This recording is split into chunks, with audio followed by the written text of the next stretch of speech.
بسم اللہ الرحمن الرحیم ولا تحسبن الذین قتلوا فی سبیل اللہ اموات بل احیاء عند ربہم یرزقون۔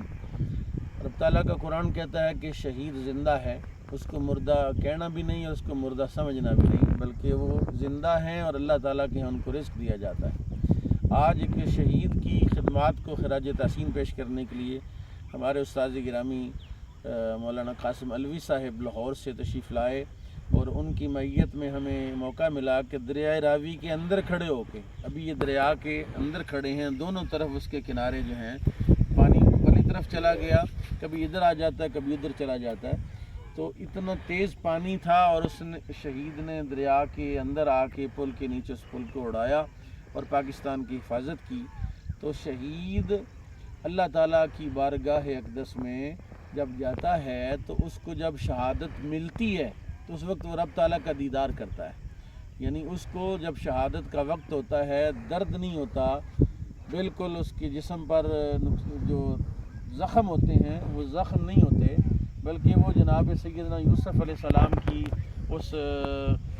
جو ملاحظہ تھا آپ کا، مصر کی عورتوں نے دیکھا تو حسن یوسف کے ساتھ دیکھنے کے ساتھ انگلیاں کٹ گئیں اور انہیں درد نہیں ہوا۔ تو جو حسن یوسف کی وجہ سے انگلیوں کے کٹنے کا درد نہیں ہوتا، جب حسن خدا اور حسن مصطفیٰ کو دیکھے گا تو اس کو درد کیسے ہوگا؟ اس لیے شہید وہ خوش نصیب ہوتا ہے جس کو شہادت کے وقت اللہ اپنا جلوہ عطا فرماتا ہے، جس کو اللہ تعالیٰ کے حبیب کا جلوہ دکھایا جاتا ہے، جس کو جنت دکھائی جاتی ہے اور جنت کی نعمتیں دکھائی جاتی ہیں۔ اس لیے ہر مومن کے دل میں شہادت کا جذبہ ہونا چاہیے، بلکہ رسول کریم صلی اللہ علیہ وسلم نے ارشاد فرمایا جس کے دل میں شہادت کی تمنا نہیں ہے وہ منافق ہے، اس کا ایمان ہی ناقص ہے۔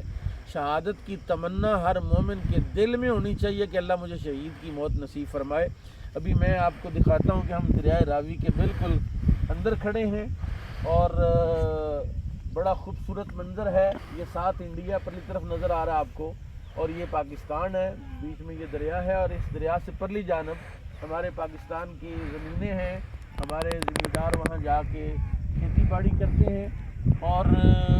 یہاں پر ہمارے جو رینجر کے جوان ہیں وہ اپنے بیوی بچے بہن بھائی عزیز رشتہ دار چھوڑ کے ملک کی تحفظ اور حفاظت کے لیے یہاں بارڈر پر بیٹھے ہوئے ہیں، اور ہم تو ان سپاہیوں کی وجہ سے ہم احترام کرتے ہیں پوری فوج کا، اور اللہ تعالیٰ اس ملک کی حفاظت فرمائے۔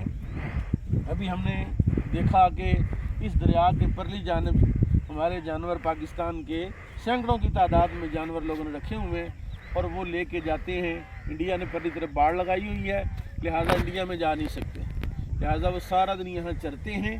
شام کو ہمارے پاکستانی جو ساتھی ہیں بھائی ہیں ان کو لے کے تو واپس اپنے گھروں کو آ جاتے ہیں۔ یہ دریائے راوی ہے اور یہ اس کا پانی ہے، اور یہ راوی گواہ ہے اس بات پر کہ یہ راوی فقراء کی صوفیاء کی کا دریا ہے۔ اس کے کنارے پر ہمیشہ اللہ کے ولی جو ہیں وہ یہاں جلوہ افروز ہوتے ہیں۔ ہمارے سیدی داتا گنج بخش علی جویری نے بھی ڈیرا راوی کے کنارے لگایا تھا۔ یہ راوی بڑی خوش نصیب ہے،